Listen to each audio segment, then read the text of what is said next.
ব্যক্তি রেখে বলে, বাদশা আমি অনেক ব্যস্ত থাকি, কোন কারণে আপনার আংটিটা হারিয়ে ফেলে দিলে আপনি তোমাকে ফাঁসি দিয়ে মারবেন।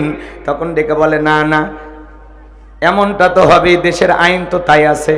তখন ডেকে বলে, বাদশা মনে যদি কিছু না নেন, আংটি হেফাজতের দায়িত্ব আমি পালন করতে পারবো না, আবার আপনাকে ফেরত দিলেও কেমন দেখায়, এই আংটিটা হেফাজতের দায়িত্ব আমি আমার মেয়ের কাছে দেব। বাদশা ডেকে বলে, আমার কোনো আপত্তি নাই, দেশের আইন সম্পর্কে মেয়েটাকে অবশ্যই অবগত করবেন। এইবার বাড়িতে যায় মেয়েটার হাতে আংটিটা খুলে দিয়ে বলে, মা এটা বাদশার সিলমোহর মারা আংটি, খবরদার তুমি যেন হারিয়ে না ফেলো। বাদশার আংটি হারানোর অপরাধে বাদশা তোমাকে ফাঁসি দিয়ে মারবে, আমি বাবা হয়েও তোমাকে বাঁচাতে পারবো না। মেয়েটা এবার বিসমিল্লাহির রহমানির রহিম বইলা জামার পকেটের আংটিটা রেখে দিল। রাতের বেলা মেয়ে যখন ঘুমের মধ্যে চলে গেছে, বাবা কৌশলে মেয়ের ঘরের ভিতরে প্রবেশ কইরা জামার পকেট থেকে আংটিটা নিয়া